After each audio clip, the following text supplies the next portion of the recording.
এই আশা বিশ্বাস নিয়ে আপনাদের প্রতি বলুন তো বন্ধুরা, আমাদের কথা বিজেপি আশ্রিত দুষ্কৃতিকারীরা বারবার সমর্থিত যে নির্দল প্রার্থী শ্রীযুক্ত পুরুষোত্তম রায় বর্মনকে মানুষ চিহ্নে অর্থাৎ প্রতীক যে চিহ্নে ভোট দিবেন, এটা হচ্ছে इस बार त्रिपुरा की जनता के हाथ में एक जबरदस्त मौका है। 5 साल इस सुंदर त्रिपुरा का नाश करने के लिए ये भारतीय जनता पार्टी ने डबल इंजन सरकार के नाम पर यहाँ जो राज चलाया है, मैं ये कह सकती हूँ, ये डबल इंजन का मतलब डबल इंजन का शोषण, डबल इंजन का लूट, डबल इंजन का हमला, डबल इंजन का इस त्रिपुरा की जनता जो शांति प्रिय जनता है, उस शांति को भंग करने के लिए ये डबल इंजन सरकार ने काम किया। आज की पूरा त्रिपुरा के स्थिति होती একটা আওয়াজ উঠেছে, আমরা বিজেপি কে এই ত্রিপুরায় সরকারকে আমরা সরিয়ে দেব, 16 তারিখে ভোট দিয়ে আমরা সরিয়ে দেব। একটা হাওয়া তৈরি হচ্ছে,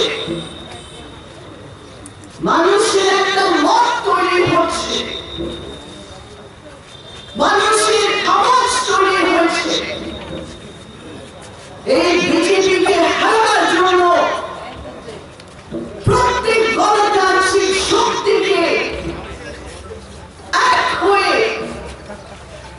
এদের বিরুদ্ধে লড়াই করার চেষ্টা করা উচিত।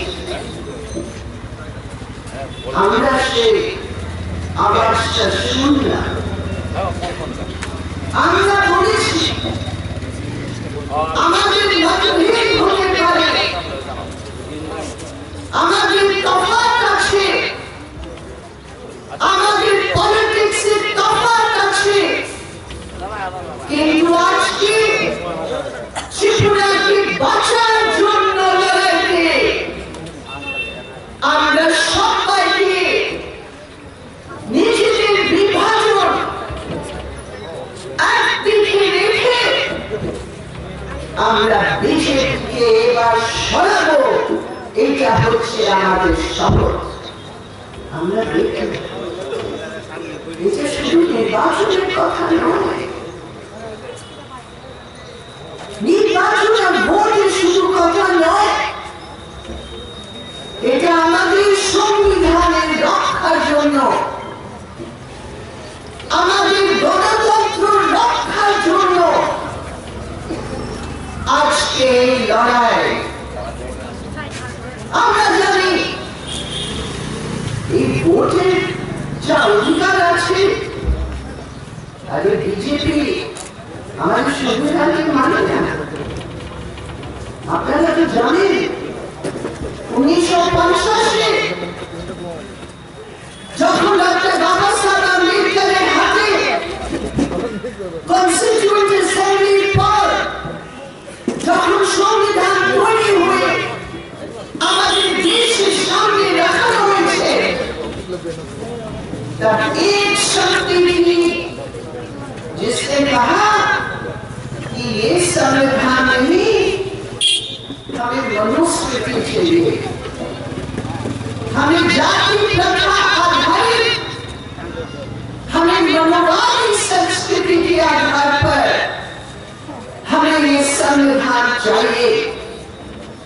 1950 से लेकर 2023 तक बार बार किसी न किसी रंग में, रूप में ये जो शक्ति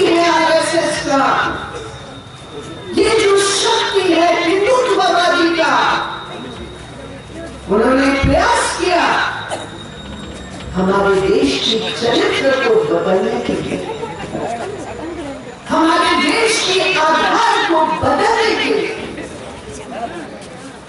और दिल्ली में 2014 के बाद से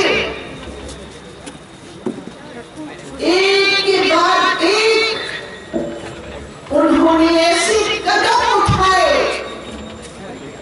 हर मुद्दे पर, हर सवाल पर इस देश की जनता के ऊपर, इस देश की धर्मनिरपेक्षता के ऊपर उन्होंने हमला किया।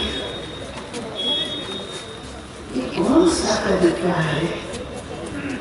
हमारे देश के संविधान ने हमें अधिकार दिया,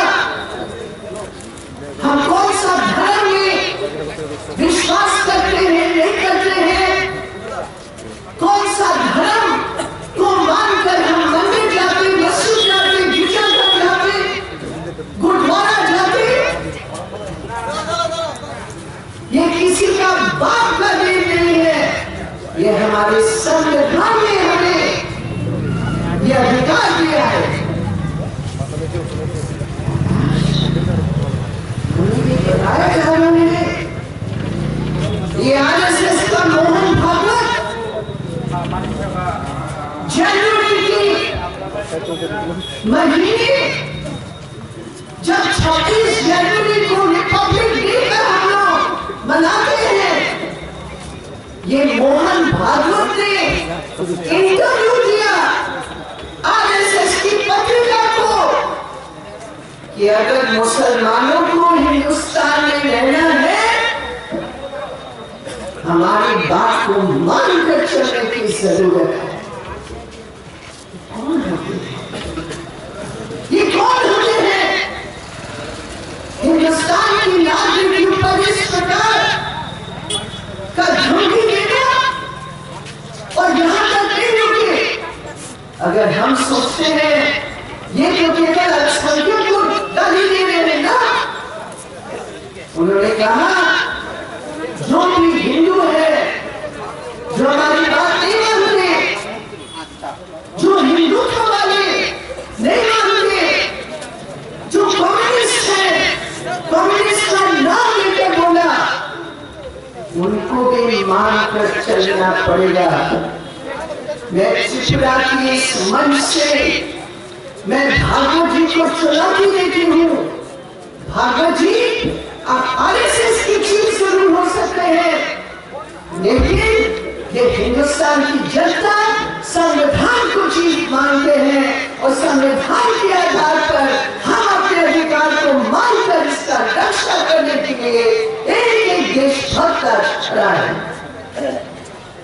इसलिए मैं कहती हूँ त्रिपुरा निर्वाचन শুধু ভোটের ব্যাপার নয়, त्रिपुरा निर्वाचन একটা সিদ্ধান্ত নিয়ে দুপক্ষের লড়াইয়ের মধ্যে আমাদের দেশের সংবিধান, আমাদের দেশের গণতন্ত্র, সেকুলারিজম বাঁচার লড়াই আজকে আমাদের ভোট।